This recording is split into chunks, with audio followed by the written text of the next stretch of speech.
Um, Alright, hello to Dog Counselor and welcome to the episode of my channel.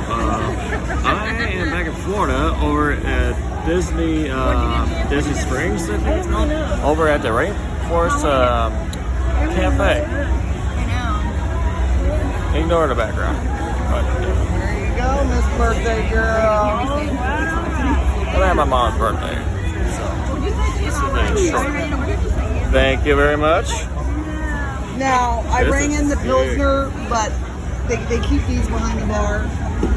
So we're out of those for the stock. Okay. I know, I picked this up. How cool is that? No doubt. Ooh, yummy.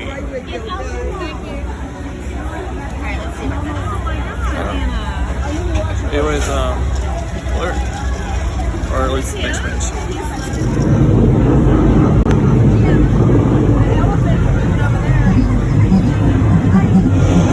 Here, brother, here's the banana.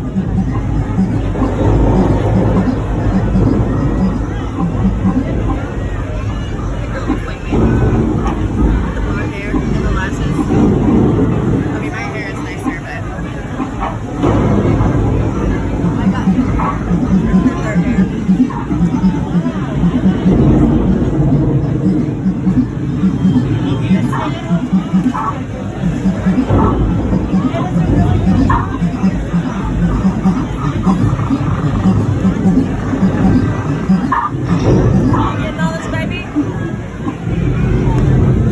Happy birthday, Mom. Thank you, honey. I love you, son. Love too. And the storm is. Thank you, Sheila. Thank you, Hannah, for being here on my birthday. Love you. Happy birthday. I Well, love you. let's go a short bit. I'm now at Animal Kingdom, and it's been a while for me. So, yeah. Here's how I sound like out of breath because I have to keep up with the damn schedule. Shit. It was, yeah, Blair. Well, I'm here in Asia district of Animal Fine sold out. Oh, It was, yeah.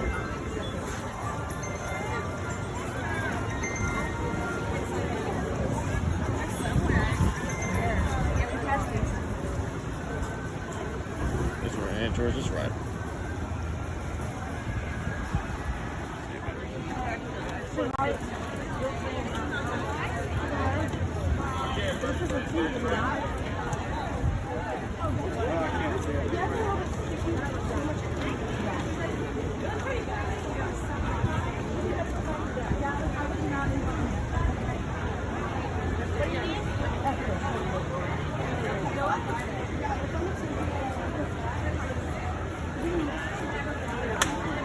It's right there. Cow River Rapids or whatever.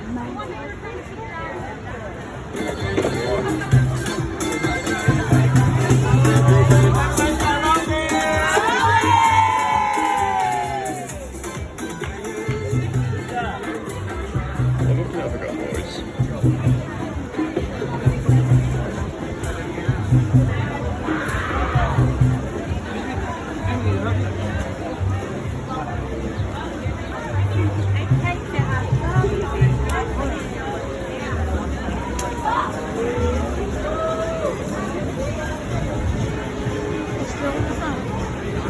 I'm giving it up.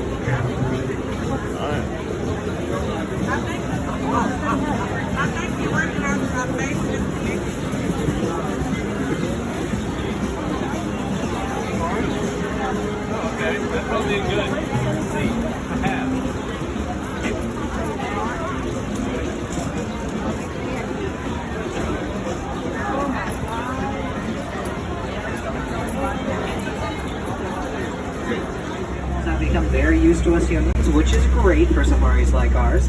But I do ask that as we enter the reserve, we just remember we're also entering these animals' homes as well. Animals often have impeccable hearing or just very sensitive ears, so let's please keep those voices at a low volume level.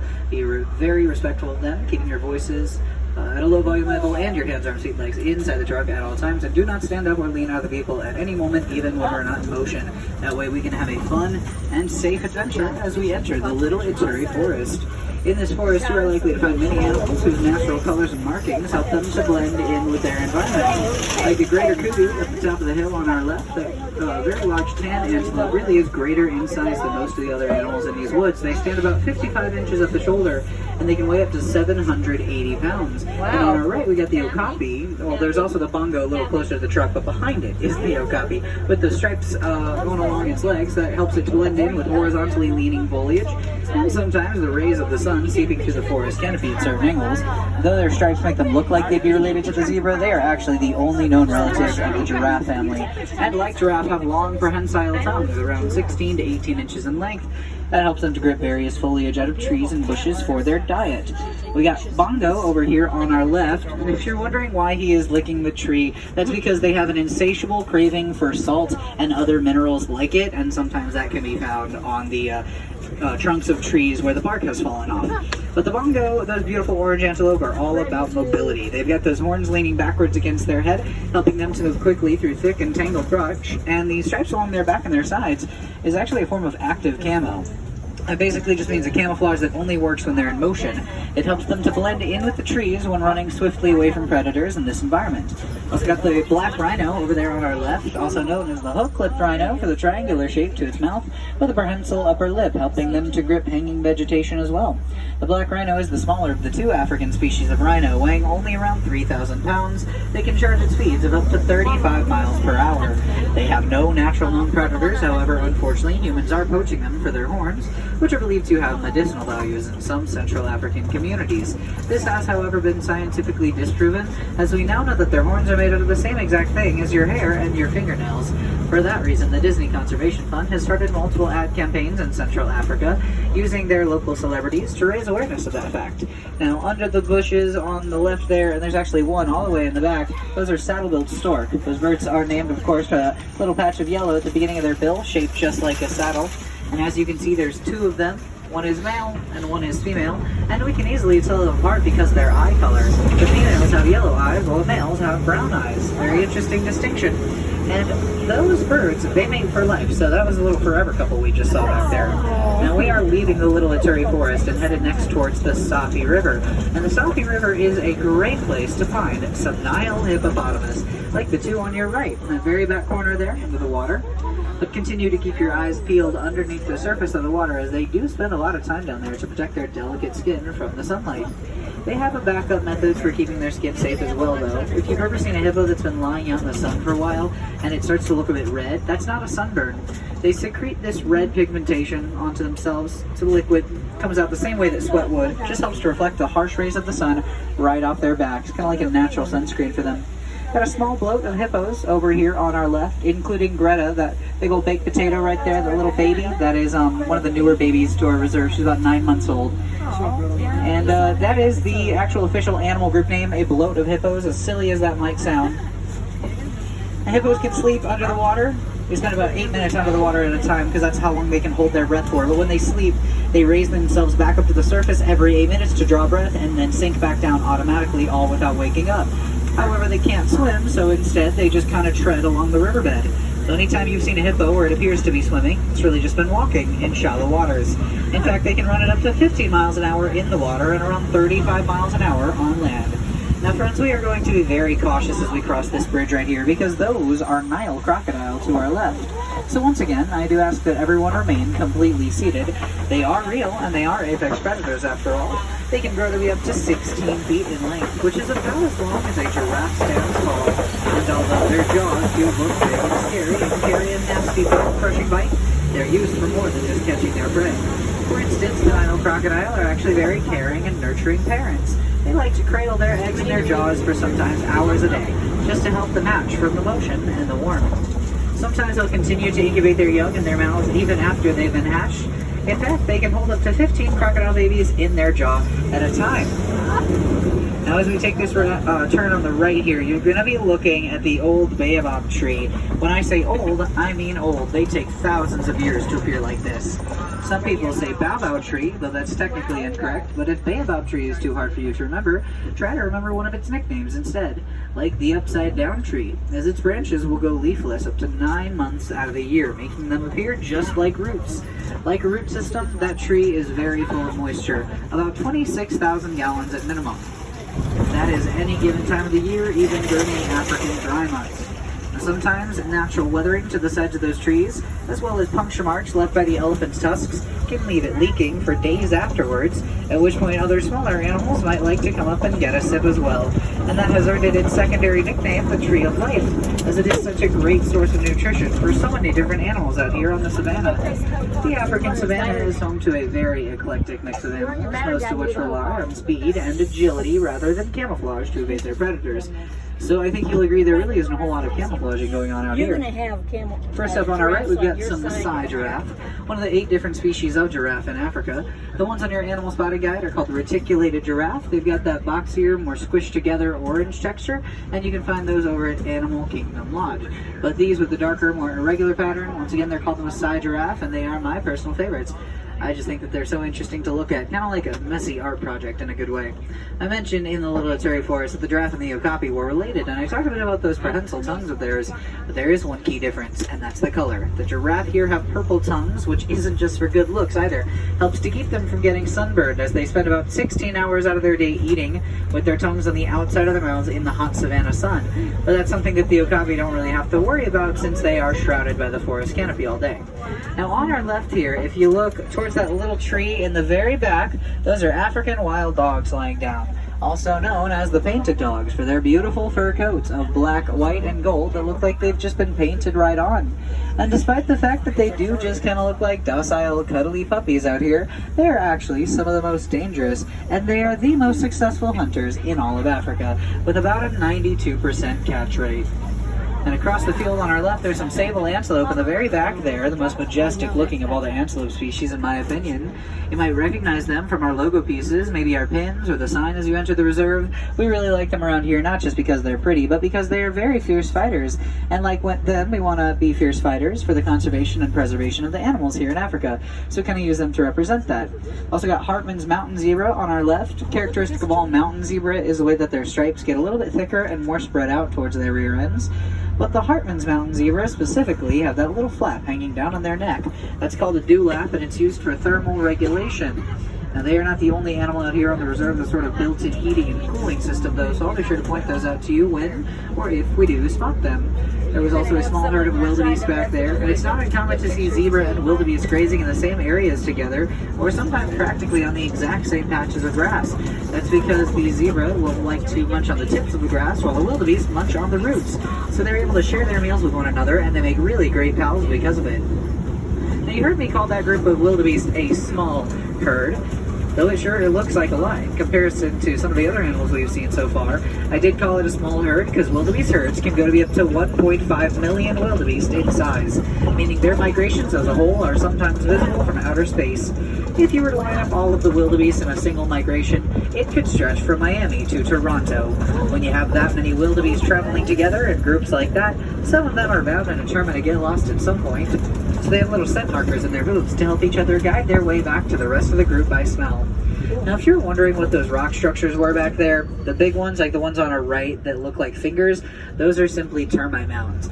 And you can learn a little bit more about them over the Gorilla Falls Trail, but they're not actually made out of rock at all. So if it isn't the first thing that comes to mind, that's because it's actually number 2. They are made out of animal dung, saliva, and dirt, but they get to be stronger than concrete, so sometimes the giraffe out here like to use them as a scratching post. As I take this turn on the right, you're going to see at the base of those palm trees some massive horns belonging to the Ankole cattle. Ankole cattle's horns can go to be up to 6 feet in length. So you might be thinking horns like that would be really heavy, but they're not. They're almost entirely hollow, aside from some of the blood that they store in there, which is used for thermal regulation, just like the dewlap of the Hartman's Mountain zebra. But they don't just have blood inside those horns, they also have a sort of lightweight, spongy honeycomb texture going on inside there as well.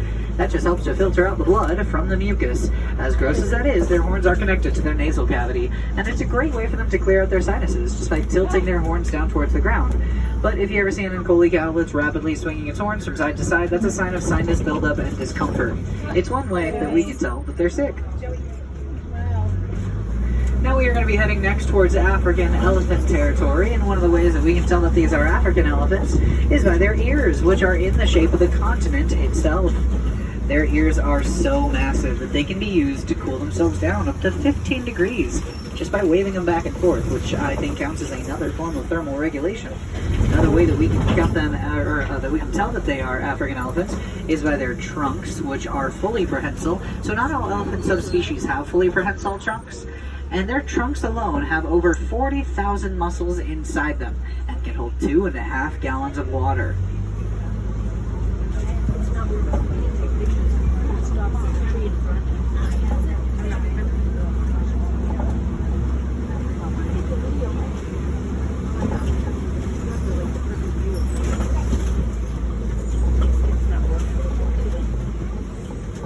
Now, although elephants are not the most outwardly vocal animals to our human ears, they do communicate with one another in a very similar way to what us humans do.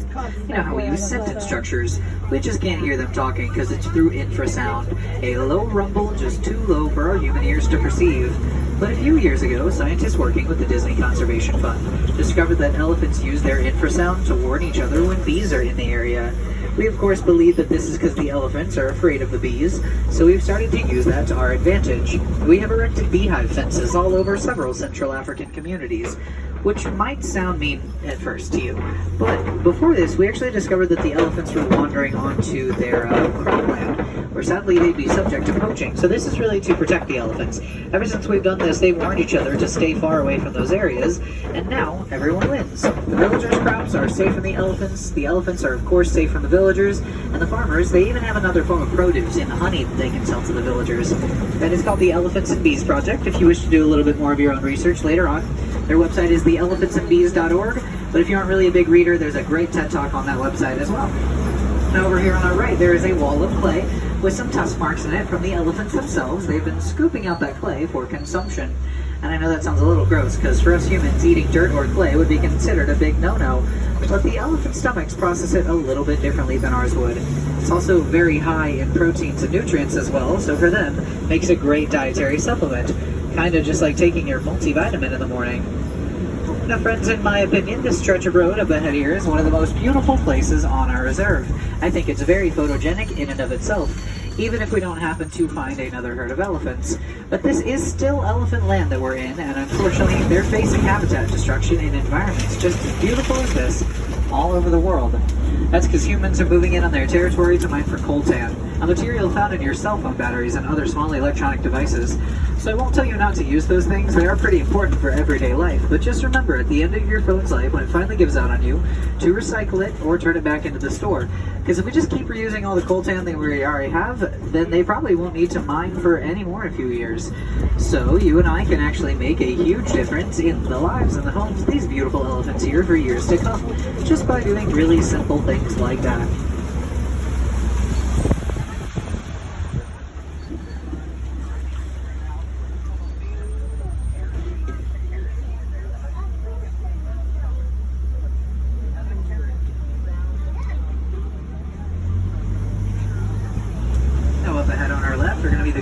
Flamingo. These are the largest but the least colorful of all the flamingo. They get their colors from beta-carotene found in shrimp and other small crustaceans, which are parts of their diet.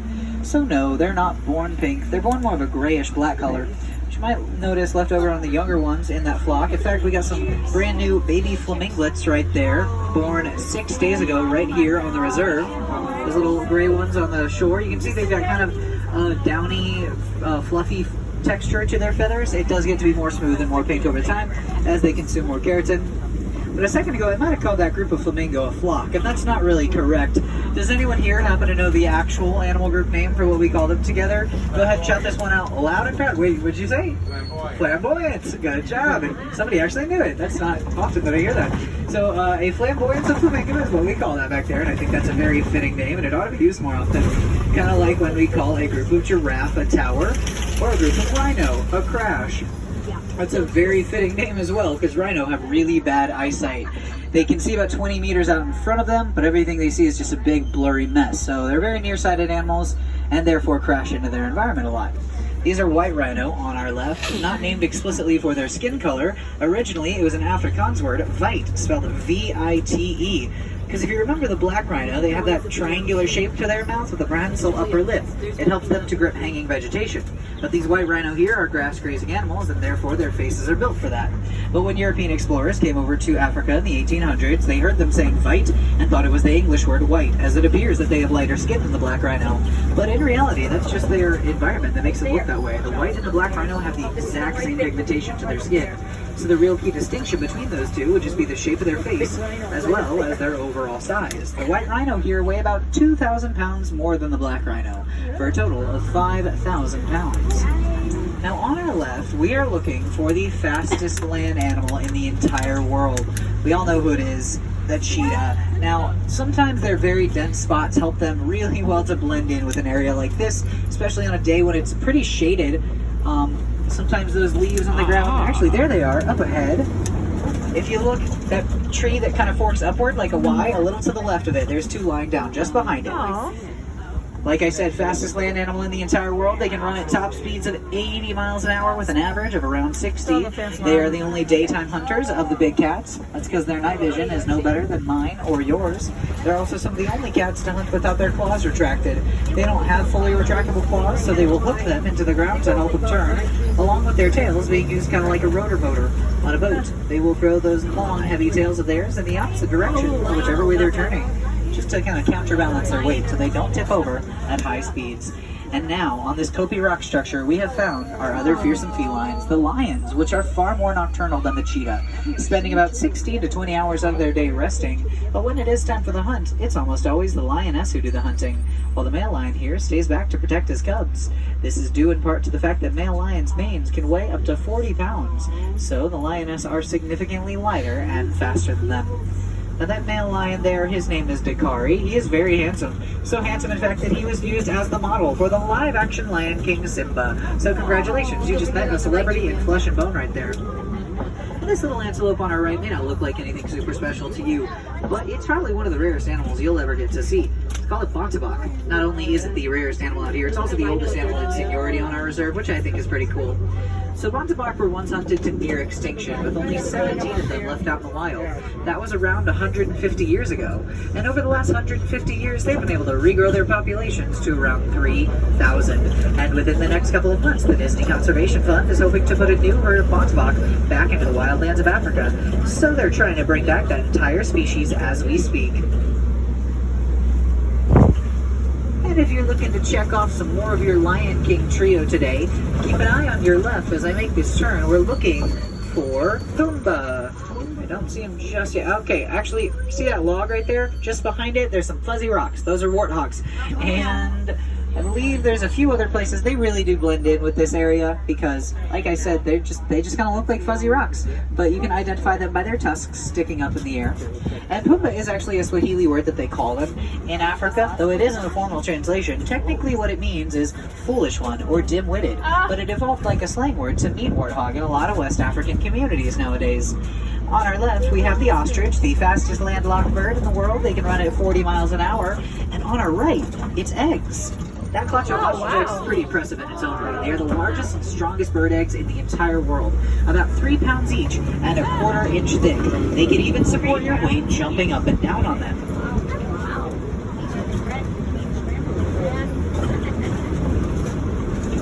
Now friends, we are about to leave the savannah and head next towards what we call the Magadi Glen. The Magadi Glen is where our warden's post is located. The chief warden here watches out over the entire reserve, making sure all of the animals are safe from one another, safe from poachers, and just overall living happy, healthy lives. And here he likes to take care of some baby goats. These are Nigerian dwarf goats, and they can jump about 4 feet high into the air. Now you will notice probably that not all of them are babies. So there's some older ones, some larger ones in this group, and those ones would actually be their mothers.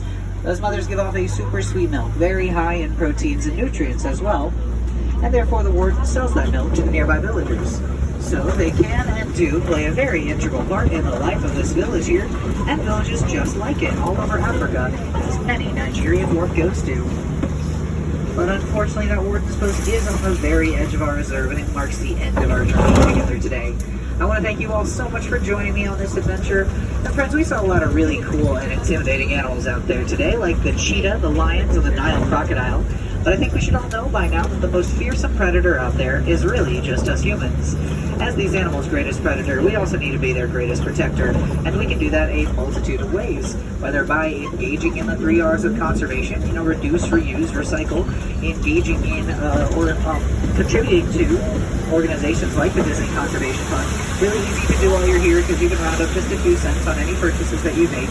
Or if you don't want to make those physical or monetary efforts right now, that's okay, I understand. But at the very least, share what you learned today with a friend or a family member. You never know what a simple animal fact or a conservation message might do to inspire a love of conservation and wildlife preservation in someone new who never really considered that to be an important part of their lives before. But if you are wanting to see some more animals, which I know you do, you're going to want to head over.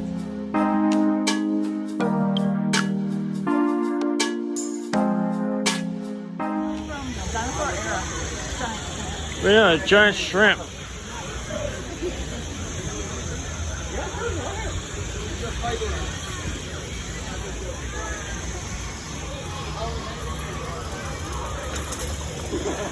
Over the Pandora area.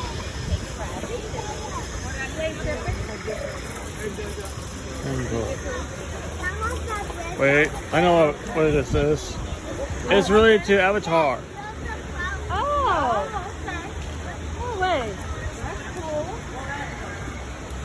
That explains the name, it's so familiar. Oh my gosh, you're right, son. He's right, Mom. Avatar related. Ooh, straight ahead. Straight enough. I'm gonna let you look at son. Yeah. I just said Avatar. Well, she went out on his ride with 2 hours of land. Alright, or fiction and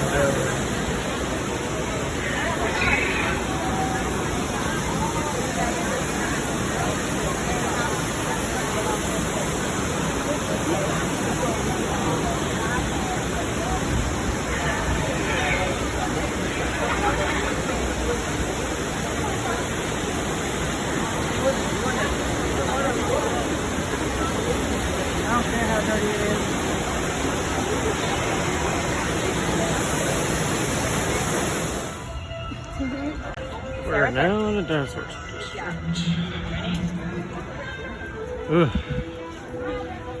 Long lines and immense heat. That's just great. Hello and welcome back to this part of the video of the channel. Here at SeaWorld. Yes. My first time over SeaWorld. Like the aqua theme. Functional lighthouse too.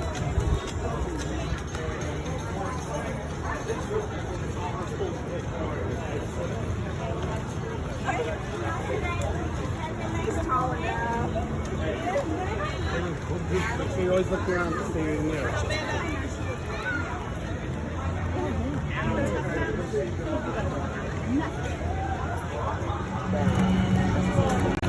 Hey, man, we rode a fucking manta. It's fucking lit. Oh my god. That shit was crazy.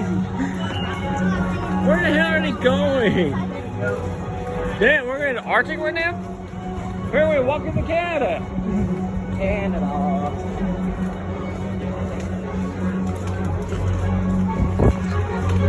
Oh, they're way ahead. Yeah, all the way ahead. Let's catch up. Excuse us, bro.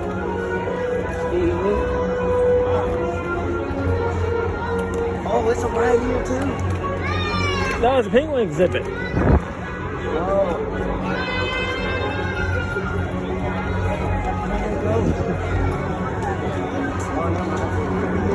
But yeah, that Manta is fucking sick ride. Can't wait to do the other rides, man. I wish I had a GoPro to record that. Dude, you literally just like sit down, like, and end up like this. And all you see is a floor just rocking out of there.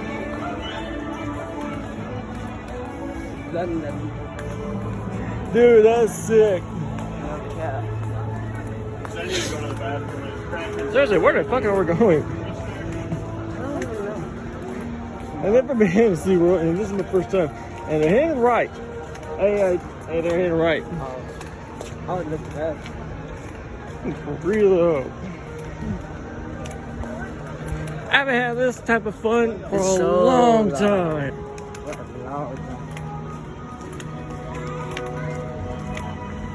The rides into the Disney I took is like barely little due to like the amount of like shitty fucking lines and fucking like rides break down, or the rides themselves are just not as good as they advertise. You know what I mean? Yeah. Like the advertisement would be good. The ones that are actually good are always broken down. You ever notice that? Yeah. That's what sucks about it. Universal, when their shit breaks down, they actually fix it. So, I'm hot. So far, the first time SeaWorld is fucking lit. Yes, sir. We about to go on some more rides. Oh my god, yes! Dude! We're not gonna be no beach. We're Got not that gonna be no right. beach. We got that right. Alright.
young whales active and engaged.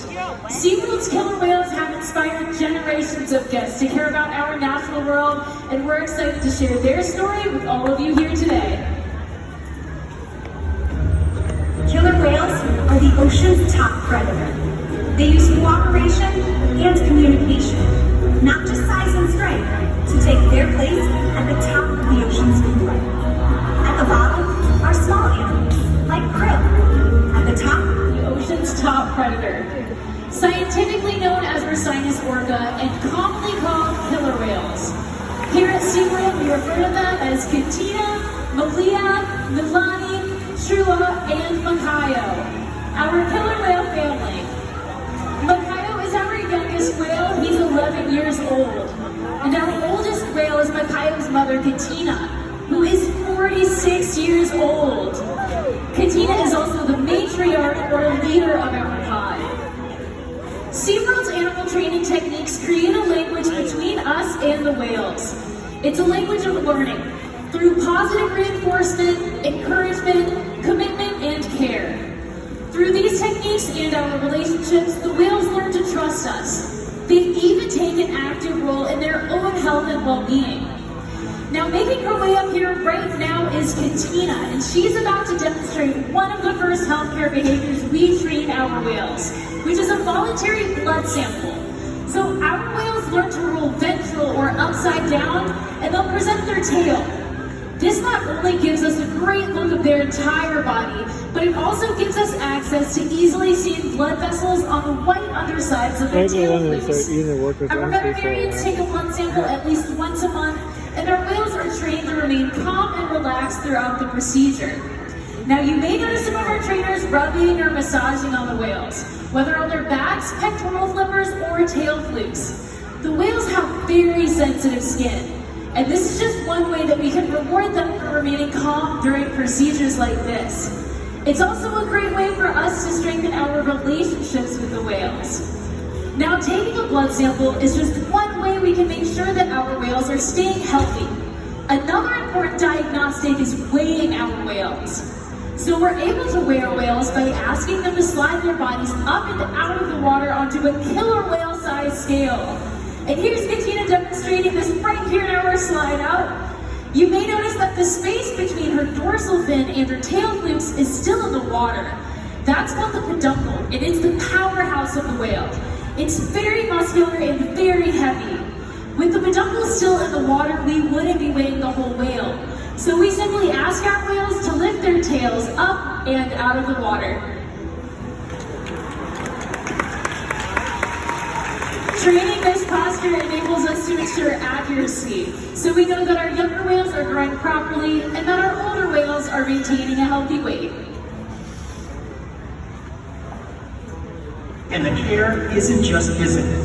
Mental stimulation and play are vital, and we surprise and engage with our whales at every opportunity. Play is how killer whales teach their young to hunt, and for the adults, play is important too. It seems that they just enjoy having fun. Making time for play is an important part of life for killer whales and for us. All right side of the stadium, it's your turn. Everybody stand up. You're going to learn a behavior called a breach. So Nick's going to teach you. Oh, you're ready, Nick? Okay, well, let's go. On the count of three, throw those pointer fingers over your left shoulder. 1, 2, 3. So killer whales breach for a number of reasons, whether to surprise their prey, to scratch an itch, or just to show off. It's their way of saying that they have arrived.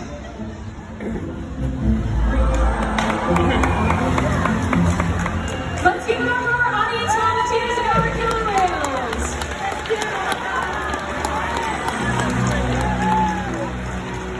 So killer whales are amazing athletes and can eat up to several hundred pounds of food every day.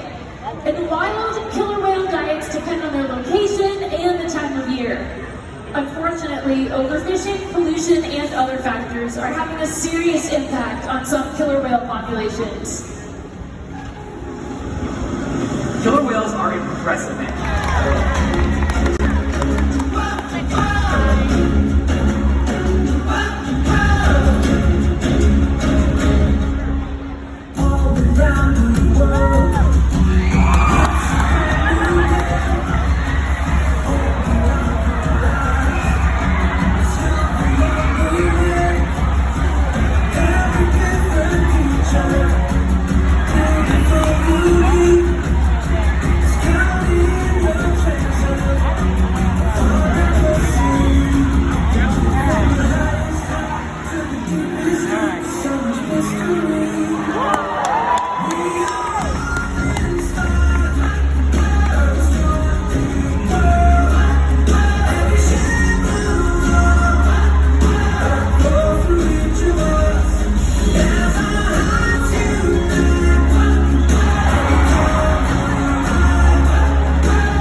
Way too late.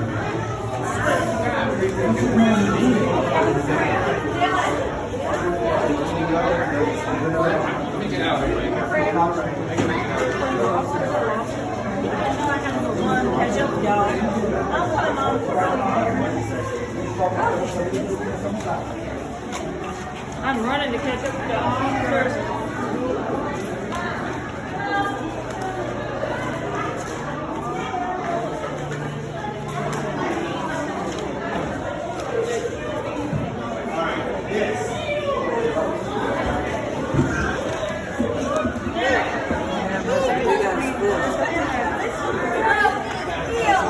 Hey, look, it says an eel.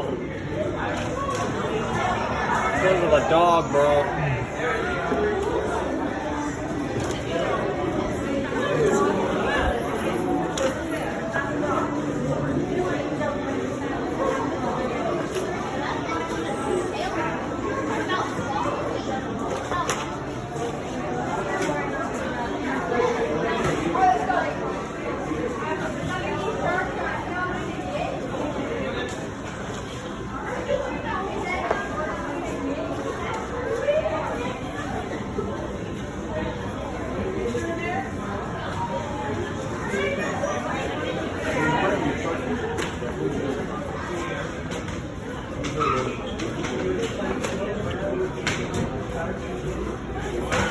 reminds me of? Kind of reminds me of Ripley's aquarium. Oh, those are eggs. Oh shit, bro. They're eggs.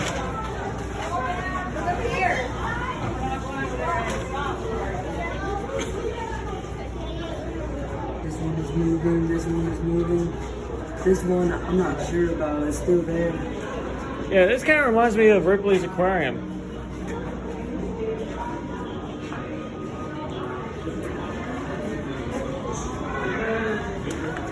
Great white shark. Hey,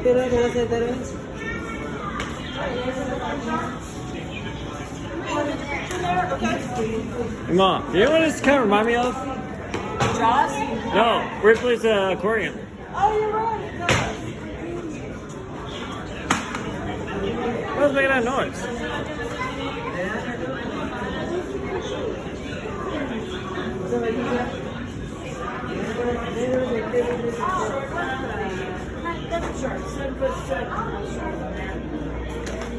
There's some shark eggs over there. Like a belly. Yeah, this strip reminds me of Ripley's aquarium. Like the zoo. Yeah, I believe it was more likely remind me of Ripley's aquarium. They're very similar. I've never seen none this big. Look at these. Red wine.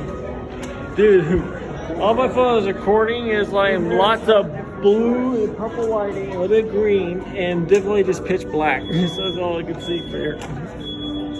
There are a ton of different type of sharks. They need to put the megalodon up there. Yeah, but they do Don extinct, that's for sure. They're not extinct. I think it live under the sea. They did leave at the deep end of the sea. Yeah. Sharks under attack. Sharks are killing every nearby people and communities to make shark fin soup. Oh, sorry. Oh, my bad. Whoa. Whoa, look at that. Bro. Hey, it's a lazy people over.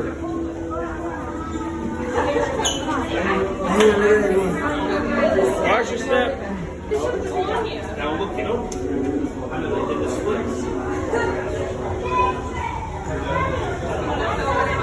Under the sea.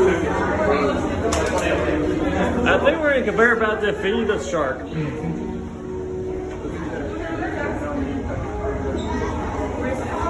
Yeah, we're being fed to the sharks right now. Yeah, and the shark is just a giant man like that. His mouth wide open. He's like looking at you like. No, that mouth wide open. It's like, oh, the people have been fed to the shark. We are food. We are the bait. That shark is gonna be so beast. Look at this one.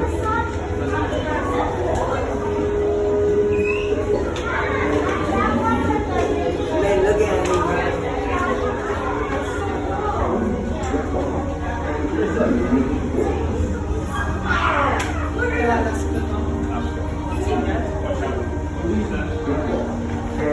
Damn. Watch your step. There are a ton of sharks.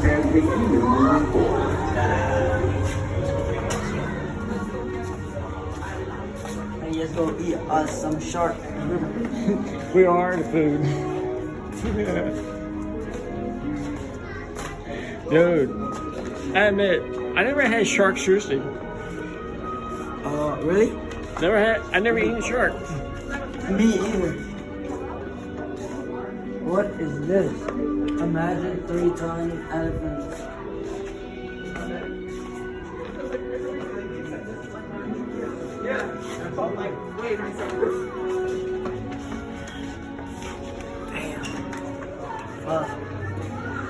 I believe that's the end of it. Yeah. We done. Now for some rides. Yeah. Yo.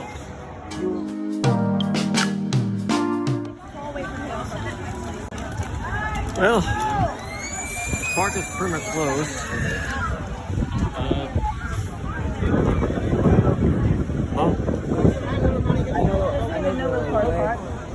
I know. I just trying to rest my feet. You know what I mean? Yeah. It was, yeah. We're just riding all the big roller coasters. And it was fun. Scary. One of us like strapped on sick was called Maka, whatever the fuck it's called. And the Manta is pretty much fun. It was safe enough. And the Kraken is outright fun. It's sick. All thing it needs a safety update is strap Maka. Or Mako, whatever the fuck it's called.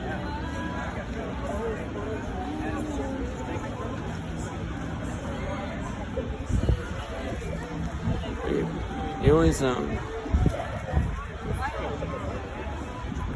get back to the regular video. So. Hello, welcome back. Part of this video, and here yesterday is pretty much SeaWorld. Now today, Aquatica. Well, the last trips, dude. I can't wait to try that out.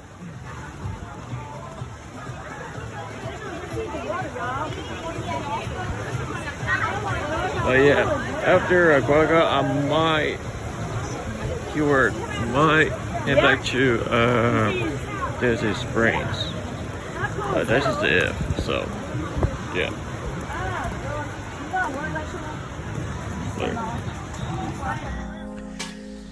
Well, I hope you enjoyed this video, and yeah, this is pretty much the end of this vid of the vacation time.